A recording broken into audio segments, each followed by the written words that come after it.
सबसे प्यारी है, माँ तू जग में न्यारी है। माँ तू सबसे प्यारी है, माँ तू जग में न्यारी है।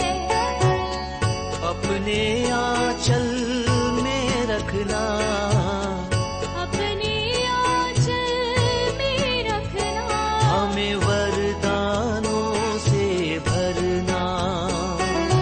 माँ तू सबसे प्यारी है, माँ तू जग में न्यारी है। माँ तू सबसे प्यारी है, माँ तू जग में न्यारी है। पिता, पुत्र और पवित्र आत्मा के नाम पर आमीन। आप सबों को जय यीशु। हिंदी में एक कहावत मैंने सुना है, जितना चादर है उतना पैरों को फैलाना चाहिए।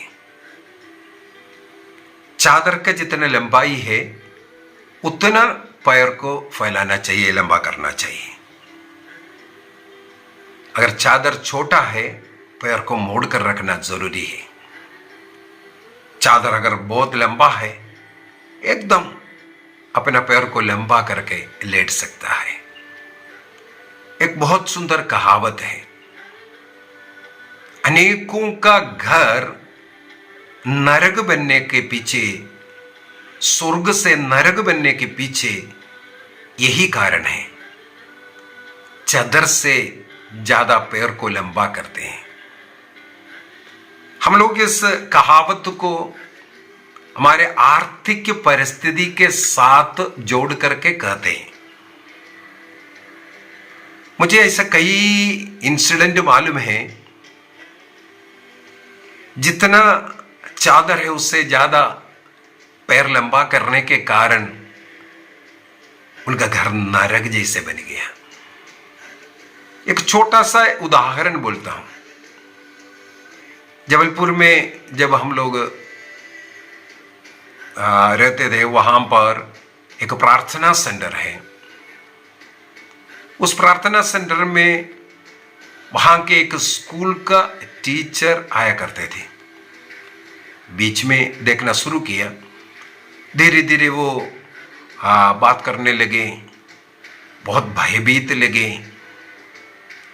और एक दिन उनके जीवन की कहानी मुझे बताया। उनका पति एक सेंट्रल गवर्नमेंट एम्प्लॉय है, अच्छा तंगुआ, और जबलपुर के एक अच्छे स्कूल में ये टीचर है। कर्ज के कारण, कर्ज में डूबा हुआ था, कर्ज के कारण ये नौकरी सब छोड़ करके पता नहीं कई महीनों तक कई और देश में जाकर के रहा। मतलब हमारे भारत देश में ही है, जबलपुर शहर को छोड़ करके अन्य किसी शहर में। वहां से फिर 3-4 महीने के बाद फिर लौट करके आया और चुपके चुपके रह रहा है। उनके हस्बैंड कहाँ हैं दुनिया को किसी को मालूम नहीं है। वो ना ड्यूटी जा रहा है और अपने जान के जो बचाने के लिए, जान बचाने के लिए डर भय के कारण वो चुपके चुपके रह रहा है। और इस महिला भी चुपके चुपके हम प्रार्थना सेंटर में आए, और उससे पूर्व में भी जो गए थे किसी प्रार्थना सेंटर में जाकर के 3-4 महीना रहा। और इनके केस समझने के बाद वहां का डायरेक्टर ने कहा, नहीं आप लोगों का एक केस ऐसा है, हम इधर शरण दिया बोल करके कहीं हम फंस जाएगा, इसलिए वहां से फिर उनको निकाला। जब ये केस इतना तीव्र है करके पता चला, इन्होंने लाखों रुपया, एक तो बैंक लोन है, दूसरे लोगों से जो लिया, जो असामी लोग हैं उनसे लेकर के नहीं लौटाया। इसके पीछे का भी कारण बताता हूं। ये जिस स्कूल में नौकरी करती थी वहां का प्रिंसिपल फादर से इसके बाद मैंने चर्चा किया, बात किया, इनके विषय में पता किया। तो वो फादर ने कहा, देखो ऐसा एक टीचर है, इस स्कूल में अनेकों टीचर है, अमीर घर के टीचर भी है, लेकिन ये ऐसी एक टीचर है जो लोन लेकर के एक बड़ा कार ले गया और ये स्वयं नहीं चला सकती, इसलिए एक ड्राइवर को भी रखा। इनको इस स्कूल से जो सैलरी मिल रहा है वो पूरा लोन में जा रहा है। ड्राइवर को सैलरी देना है और कार लोन में लेकर के ये स्कूल आते जाते हैं। अर्थात अगर स्वयं चला रहे तो फिर भी मान सकता था, और एक कार खरीदने के लिए इनके पास पैसा नहीं है, इसके बावजूद भी ये कार लिया। दूसरी बात, इनका हस्बैंड का एक अच्छा नौकरी है, अच्छी जिंदगी इन लोग जी सकता था, लेकिन इस महिला के ये जो धन के प्रति जो लालच बढ़ने के कारण इनके मन में एक कुबुद्धि पता नहीं कहां से आया। वहां जबलपुर के बाहर एक जगह पर कहीं लैंड किसी मिडिलमैन के द्वारा पता चला, वहां पर कुछ लैंड बेचने के लिए है। तो हस्बैंड को बोला, जैसे हम लोग एक कहावत है मुंगेरी लाल की हसीन सपने, उसी प्रकार ये महिला स्वप्न देखने लगे किस प्रकार अमीर बन सकता है। उसके लिए सबसे पहले 15-20 एकड़ जमीन को खरीदने का और वहां कुछ नौकरों को छोड़ने का, ट्रैक्टर अन्य सारी सुविधाएं, वहां हर साल इतना लाख रुपया का कमाई होगा, ऐसे इसे बैठ करके लिख करके कैलकुलेट कर करके पति को सिखाया। पति ने हाँ किया और जमीन खरीदने के लिए कहां से पैसा, वो भी लोन लेकर के। इसके बाद ट्रैक्टर चाहिए, फिर गाड़ी है, फिर वहां के लिए एक जीप खरीदा, इस प्रकार का वो पंप सेट हो गया, इरिगेशन का पता नहीं काफी चीजें, ये सारे के सारे लोन लेकर के इन्होंने किया और नौकर चाकर को छोड़ा। दोनों सर्विस कर रहा है, काम के बाद वहां जाकर के देखेगा ऐसे ऐसा कर रखा। फर्स्ट ईयर में ही इनका ये जो स्वप्न है मुंगेरी लाल का, जो हसीन स्वप्न टूट गया, क्योंकि जो फसल इन्होंने आग्रह किया उसका आधा फसल भी वहां नहीं हुआ, वो भी घाटे में हुआ, चौपट हुआ। किसी के भरोसे, किसी नौकरों से कराने से ये भी होता है, ये भी होता है। किसान लोग उनके साथ रहता है, इसलिए वे लोग हो सकता है लाखों कमा रहा होगा, लेकिन इस प्रकार ऑफिस में बैठ करके कार में जा करके देख करके जो आने वाला फर्स्ट ईयर में ही उनका घाटा होना शुरू किया। इसके बाद अगला साल कहा जाता है और ज्यादा घाटा हुआ और लोगों से ऋण लेना शुरू किया। तो ये जमीन का कागज है और गाड़ी का कागज है, ये पता नहीं क्या क्या कागज दे करके इन लोगों से वहां से यहां से ये लोग पैसा लेना शुरू किया, लेकिन उसका इंटरेस्ट तक लौटा नहीं पाया। तब उन अजामी लोगों ने क्या किया, वे इन जमीन को और इन गाड़ियों को अपनाने का कोशिश किया। और गाड़ी का देखा तो गाड़ी भी ऋण का था, और बैंक वालों ने जो गाड़ी लेने के लिए, ट्रैक्टर लेने के लिए, जीप लेने के लिए, कार लेने के लिए जो पैसा ऋण दिया, उन्होंने पैसा नहीं लौटा रहा है, वो कार को, गाड़ियों को भी जब्त किया। इस अवस्था में फिर लौटाने के लिए भी नहीं है, अभी इंटरेस्ट देने के लिए नहीं है, तब इन्होंने वहां से भागा था। आज जान बचा करके भाग रहा है, उनके हाथ में मिल गया तो वे मर जाएगा, मार डालेगा, ये बोलते हैं। और वहां के हाई कोर्ट में उनके लिए केस भी चल रहा है। मुझे भी बुलाया था थोड़ा वकील से मिलने के लिए, मैं बोला है ऐसा मामला में मैं नहीं आ सकता है। ये उनकी बर्बादी का कारण। देखो, एक अच्छा जीवन, सेंट्रल गवर्नमेंट का नौकरी करने वाला व्यक्ति, एक टीचर, एक अच्छे स्कूल में अच्छे तंगा से टीचरी कर रहा है, वे नौकरी सब कुछ छोड़ करके, जान बचा करके भागने का, और उनके छोटे छोटे बच्चे हैं, उनकी जिंदगी बर्बाद होने का कारण ये लालच, ये मुंगेरी लाल का हसीन स्वप्न हम बोलते हैं। एक अंडा हाथ में रख करके स्वप्न देखता है, इस अंडे को इससे घुरने रखेंगे, इसके बाद अंडा फुट करके एक बच्चा आएगा, उससे 10 अंडा और निकलेगा, फिर बिठाएगा, इससे 100 और बच्चा मिलेगा, इस प्रकार बहुत कुछ होगा। ऐसे ऐसे स्वप्न देख करके इसके बाद शादी करता है, अमीर बन गया, इसके बाद गाड़ी छोड़ी, किसी दिन पत्नी के साथ लड़ाई झगड़ा हुआ, पत्नी को एक मार मारा बोल करके हाथ उठा करके फेंका, हाथ में एक अंडा था, वो नीचे गिर करके फूट गया। यही स्वप्न, एक अंडा हाथ में रख करके अमीर बन करके बड़े बड़े गाड़ियों में चलता हुआ स्वप्न देख सकता है। स्वप्न तो देख सकता है, लेकिन हकीकत ये नहीं है। इसलिए ईश्वर ने जो दिया है उसका सदुपयोग करना है, उस पैसे पर आशीर्वाद लेके आना है, उन पैसों का दुरुपयोग नहीं करना चाहिए। कई लोग, धन तो है, पति पत्नी काम कर रहा है, खेत से काम कर रहा, इनकम है, कई प्रकार का इनकम है, लेकिन उनके घर में कुछ नहीं है। बच्चे लोगों को एक अच्छे स्कूल में पढ़ा नहीं पा रहा है। क्या कारण है? जो पैसा, जो इनकम है, उसका दुरुपयोग कर रहा है। कई लोग बोलते हैं मैंने कमाया, हम लोग उसका उपयोग कर रहा है, लेकिन आखिर में देखते हैं उनके पास कुछ नहीं है, रहने का मकान तक नहीं है। इस प्रकार पैसों का सही जो उपयोग नहीं करेगा, गलत उपयोग, दुरुपयोग करेगा, ईश्वर के नजर में ये सही नहीं है।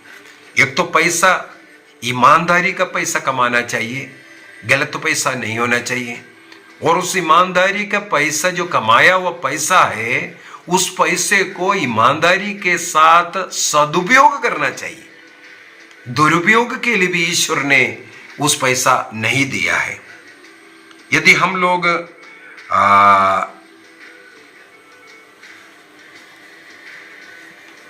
प्रोवर्ब्स, सूक्ति ग्रंथ को पढ़ेंगे, वहां पर हमें सिखाता है किसी को जो धनी बनाता है वो ईश्वर बनाता है। सूक्ति ग्रंथ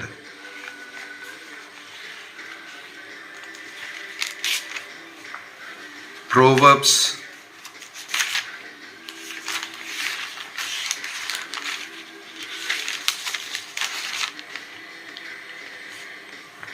Proverbs chapter 10 verse 22।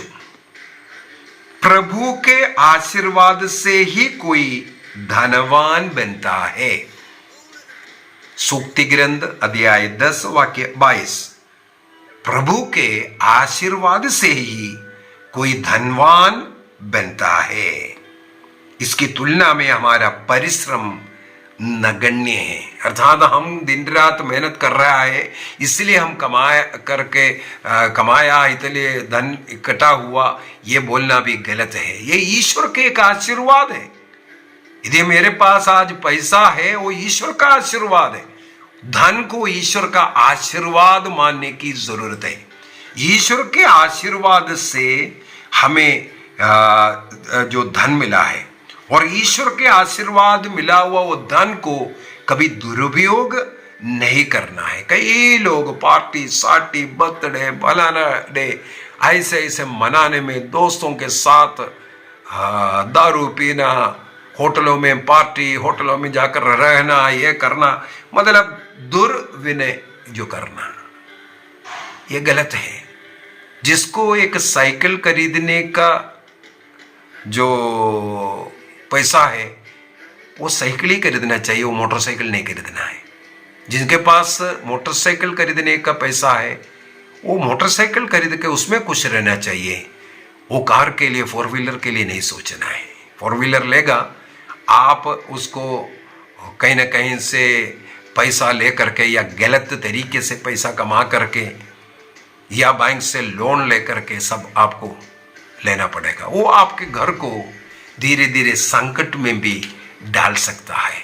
यदि वो लोन चुकाने का आपके पास इनकम नहीं है, वो बर्बाद हो सकता है। कई घरों में जो पैसा आया वो पैसा नहीं है, उसका भी जो अय्याशी में खत्म करते हैं।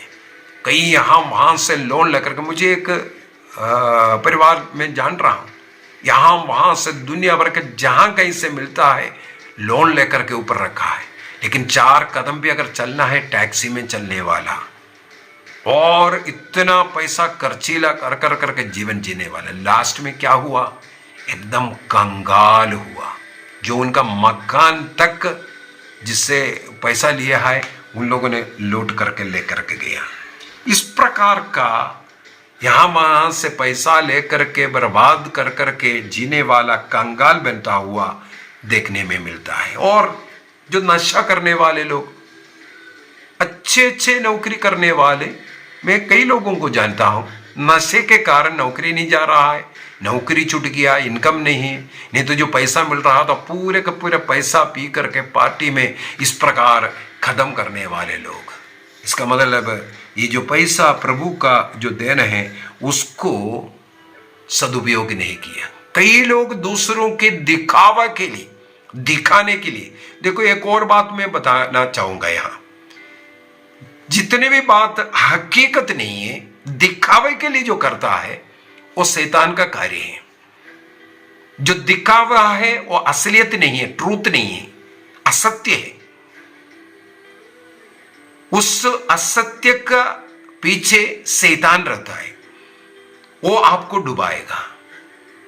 कई लोग अन्य लोगों के सामने दिखावे के लिए, चाहे अपना सौंदर्य के लिए मेकअप करना हो या पहनावा हो, अंदर सब खोखला है, लेकिन दिखावा के लिए घर बार जो कुछ है दुनिया को दिखाने के लिए करने वाला, ये जो दिखावा असली नहीं है, सत्य नहीं है, वो असत्य है।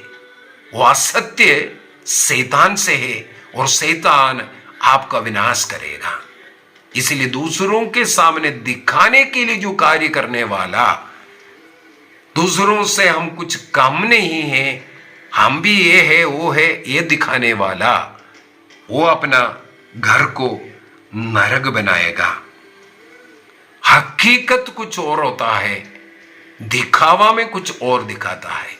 अर्थात शैतान का वो जो स्वभाव, शैतान ने हेवा को इसी प्रकार बातों बातों में फंसाया था। हकीकत कुछ और था। ईश्वर ने बोला था हकीकत, यदि तुम उस वृक्ष की ओर देखोगे, उसको स्पर्श भी करोगे, तुम अवश्य मर जाएगा, बोला था। वो सत्य बात था। लेकिन शैतान ने उसे दिखाया, देखो कितना सुंदर है, कितना मीठा होगा, खाकर देखो तुम भी ईश्वर जैसे बनेगा। जो हकीकत नहीं है, केवल दिखावा में उसको गिराया बर्बादी का।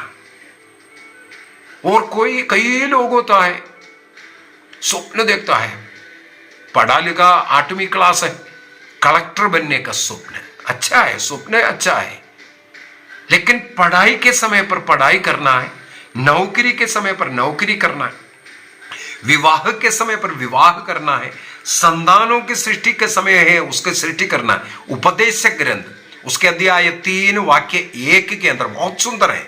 उपदेशक ग्रंथ अध्याय 3 वाक्य 1, हर चीज का एक समय होता है, हर बात का एक वक्त होता है। उस समय पर, उस वक्त पर वो नहीं करेगा, आप जीवन में पराजित हो जाएगा। मतलब पढ़ाई के समय पर आप पढ़ाई नहीं किए, उस समय पर टीवी देखकर, मोबाइल देखकर के दोस्तियों में यहां वहां घूमते रहा, पास नहीं हुआ, इसके बाद कलेक्टर बनने का स्वप्न देखेगा तो कैसे बनेगा? धनी बनना तो सब चाहते हैं, अपने औकात पर रह करके इसके बाद जीना पड़ेगा। अच्छा पढ़ लिख नहीं है, लेकिन शादी करना है तो नौकरी करने वाली चाहिए, कमाने वाली चाहिए, ताकि उसकी कमाई में हम जिएंगे। काम कर करके, मेहनत कर करके जीने के लिए कोशिश नहीं। इस प्रकार के कुछ स्वप्न जो समय पर जो नहीं करता, जिसका वक्त आपके हाथ में आया था, उस वक्त पर जो कार्य करना चाहिए था नहीं किया, और मुंगेरी लाल का हसीन स्वप्न में पड़े हुए लोग, ये पाप है, गलत है। हम लोग प्रोवर्ब्स अध्याय 15 वाक्य 27 में, सूक्ति ग्रंथ अध्याय 15 वाक्य 27, प्रोवर्ब्स 15:27 में लिखा हुआ है, पाप की कमाई यदि आप अपने घर में लेके आओगे, पाप का कमाई का मतलब गलत कमाई, हो सकता है रुश्वत लेकर के, या हो सकता है 420 कर करके, हो सकता है किसी का लेने के बाद वापस नहीं दे रहा है, चाहे किसी भी प्रकार का गलत पैसा जो आपका नहीं है, यदि वो पैसा आपके घर में आएगा, आपके घर को संकट में डालेगा। आपने जितना कमाया उससे कई गुना आपको, हो सकता है पुलिस वालों को, हो सकता है डॉक्टर को, हो सकता है अन्य तरीके से आपके घर से निकल जाएगा, आपके जीवन से निकलेगा, आपके संतानों से निकल जाएगा। इसलिए हमें सतर्क रहने की जरूरत है। बोला है अपने घर को संकट में, घर के अंदर उस गलत पैसा का उपयोग करने वाला, उसमें साझेदारी करने वाला जीवन साथी हो सकता है, बच्चे हो सकता है, माता पिता हो सकता है, सबको आप संकट में डालेगा। आपके घर में शांति नहीं रहेगी। इसलिए ऐसे पैसों से जो आपका नहीं है, दूसरों का छीन कर रखा है, जिसको लौटाना चाहिए नहीं लौटा रहा है, वो पैसा आपके घर को, आपके घर को नरक बनाएगा, वो आपको कष्ट देगा। और जो आपका पैसा दुरुपयोग करता है, सूक्ति ग्रंथ अध्याय 23 का वाक्य 21, प्रोवर्ब्स 23:21, वहां पर लिखा है, जो शराबी और पेटू दरिद्र बनेगा। अर्थात जो पैसे का दुरुपयोग है, पैसे के द्वारा आप नशा कर रहा है, जिस पैसे से आप अपने घर को चलाना चाहिए था, उसका सदुपयोग करना चाहिए। कैसे सदुपयोग करना है? ईश्वर ने जो पैसा दिया, ईश्वर का दान है। हम लोगों ने मन चिंतन किया है प्रोवर्ब्स सूक्ति ग्रंथ अध्याय 10 का 22 में, ईश्वर के आशीर्वाद से ही किसी को धन मिलता है, धनवान कोई बनता है। उस पैसे का उसी प्रकार सदुपयोग करना है। उस पैसे को घर के जरूरतों में, बच्चों के जरूरतों में हमें जरूर इस्तेमाल करना चाहिए। और उसी प्रकार उसी पैसे से जरूरतमंद जो गरीब कंगाल हमारे बीच में है, उनके लिए भी उपयोग करना चाहिए। क्योंकि प्रभु ने हमारे हाथ में दिया, कंगाल के हाथ में नहीं। उनके लिए मददगार हमें बनने के लिए हमारे हाथ में दिया है। ईश्वर के कार्यों के लिए हम इस पैसे का सदुपयोग करना है। बाइबल में लिखा हुआ है, ऐसे दरिद्रों को देने वालों को प्रभु 7 गुना लौटाएगा। प्रभु को हम ऋण दे रहा है इस प्रकार। तो प्रभु को हम ऋण देता है, प्रभु ने जो दिया उससे उठा करके प्रभु हमें 7 गुना लौटाता है। तो पैसे का सदुपयोग है, हमारे जरूरतों के लिए जरूर उपयोग करना चाहिए। और उसका कुछ अंश प्रभु के कार्य के लिए, दरिद्रों के कार्य के लिए, जरूरतमंदों के लिए हमें इस्तेमाल करना है। तब उस पैसे पर आशीर्वाद पड़ता है। और मेरा पैसा है बोल करके इसका दुरुपयोग करेगा, केवल अपने लिए इस्तेमाल करेगा, वो उसके ऊपर आशीर्वाद नहीं बल्कि उसके ऊपर शाप लेकर के आए, धीरे धीरे वो खत्म हो सकता है। तो आज हम लोगों ने हमारे पैसे का किस प्रकार उपयोग करना है, वित्त प्रबंधन कैसे करना चाहिए, घर को स्वर्ग बनाए रखने के लिए ये बहुत जरूरी है। अनेकों गरीब लोगों को अगर देखेगा, बहुत ही आनंद के साथ हंसी मजाक करते हुए जीने वाला कई परिवार मिलेगा। हो सकता है छोटा सा घर होगा, अच्छा कपड़ा नहीं होगा, लेकिन उनके जीवन को अगर परख कर देखें, वो बहुत खुश रहता है।